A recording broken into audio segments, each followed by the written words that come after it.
Good afternoon, everybody. It's my pleasure to be here and talk to you today. And when I was asked to speak, I knew exactly what I wanted to speak about. So over the last few years in office meetings and different conferences that I've attended, this topic comes up and it's consistently met with a very big eye roll. And that's usually where it ends. So here's a hint. They're feverishly posting, they're liking, they demand more than all of our other client sets, and they seem to know everything about everything all of the time. In case you haven't guessed it yet, it's millennials. So first of all, what are they? Most sources identify millennials as all of those lovely humans that have been born between the early 1980s and the early 2000s. And I must make a confession to you today, being born in 1983, I am one of them. There is a seemingly infinite gulf that separates millennials from the rest of the world right now. And looking back, I can think of a pretty hilarious situation that couldn't demonstrate that gulf any better. About 15 years ago, I was living in Malibu, California, and going to Pepperdine University. And I had a job working for the Prudential Malibu real estate office that was down there. And I helped agents with websites and tech help and on and on.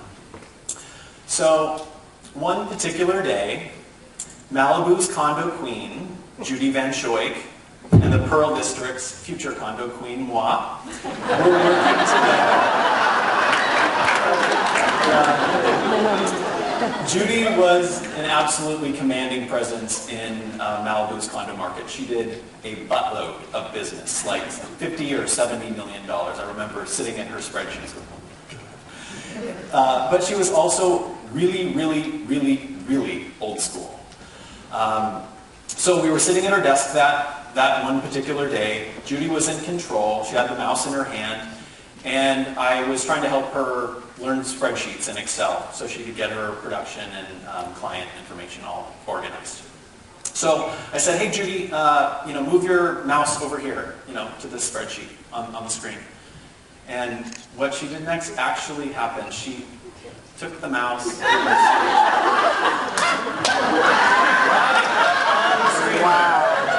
So we got our work cut out for us.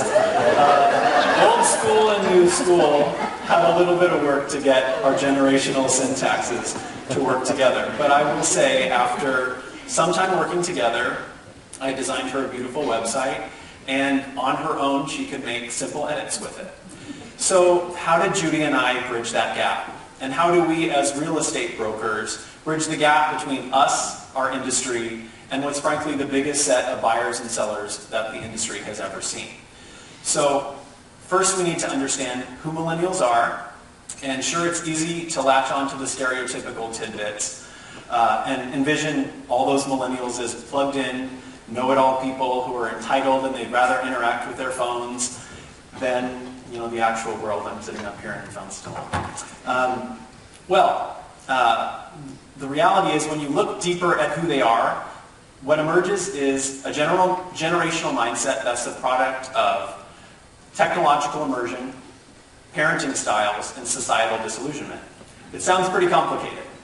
Well, it is. But these things give us the roadmap for how to work with this generation in a way that's meaningful to them and, honestly, productive for us. Every generation has parenting trends that establish how its kids view the world and what they expect of it. The millennial generation was raised in a culture where everything they did was praised, whether the praise was warranted or not. The stresses of getting into the best classes or the best Ivy League schools were also constant, and the tension between the helicopter pushy parents and the exhausted teachers oftentimes turned out 4.0s that were more negotiated than earned. Then, after 4 years of really expensive undergraduate education, we all entered the workforce during the worst financial crisis since the Great Depression. Then, we started working jobs that were neither fulfilling nor lucrative. And for the first time in our lives, no parents were able to shield us from the pressures of real-world living. After a lifetime of being told we could do anything just because we were us, Megan and me were raised by a mother who was notorious for this. We still say it to this day, you can do anything, you're an Ellis. So millennials, and me specifically, we realized that we were totally expendable, we were completely replaceable, and achieving real success in the real world took a lot more than negotiated grades and our pushy parents. So in short, we've got a generation dealing with intense feelings of disillusionment. So where do we turn? What makes us feel better? Well, enter the most addictive drug in decades, social media. Millennials are the first generation to be totally immersed in an internet-enabled world from birth. But what does this really mean? One key takeaway is that our feelings of worth and our senses of validation largely come from the virtual world, not the real one. Granted, social media fosters this dynamic among all of us. We all love having our photos liked. But it's especially important with millennials because of that sense of disillusionment that I mentioned a moment ago. So research has shown that the reactions that we have when people like, when people retweet, they have the same chemical responses in our brains to when we're having sex, when we do drugs, which we never do, and when we drink, which Beth Kellen does for us.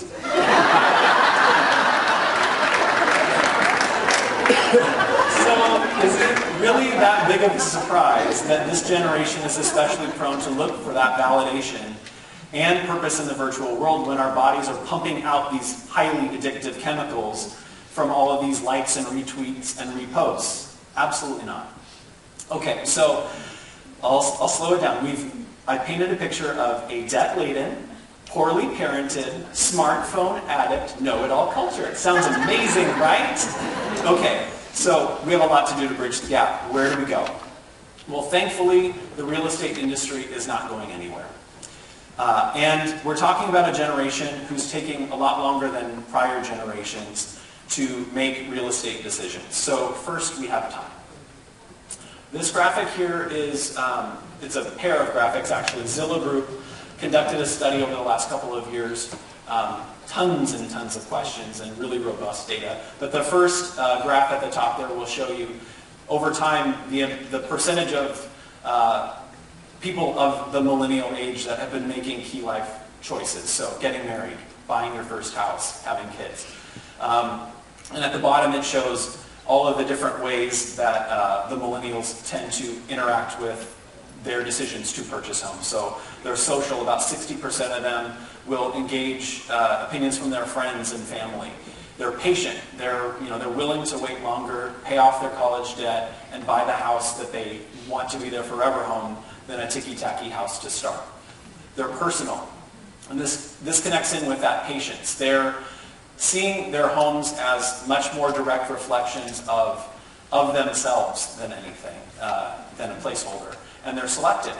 When they're deciding who they're going to work with, they usually will go and reach out to more than one agent, and they'll look at online vetting, reviews, and all of those different sources to decide who they're going to work with.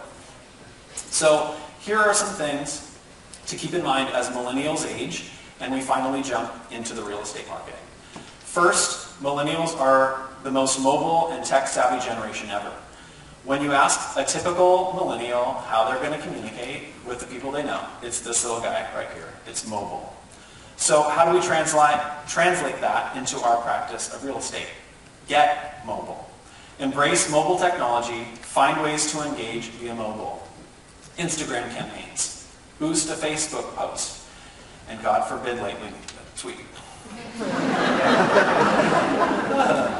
Let's face it, we're probably all using at least one of these services right now, right?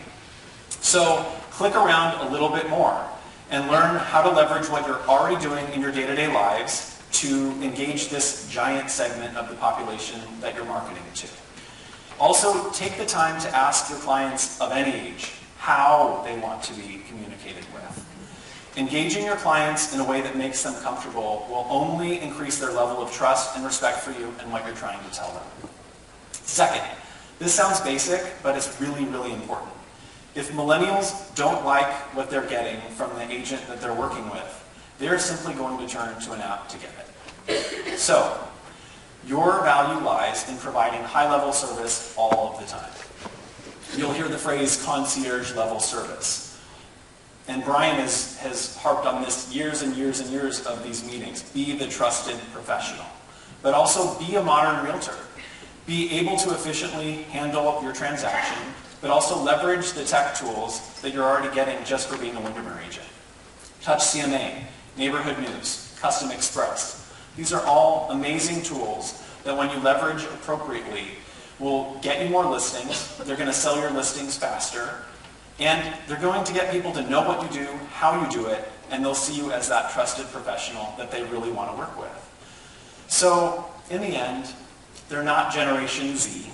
They are not the end of the generational alphabet. And I hope that we are certainly not the end of the world. So, give it some time, get yourself educated on mobile, and go get ready to sell them a house. Thanks a lot.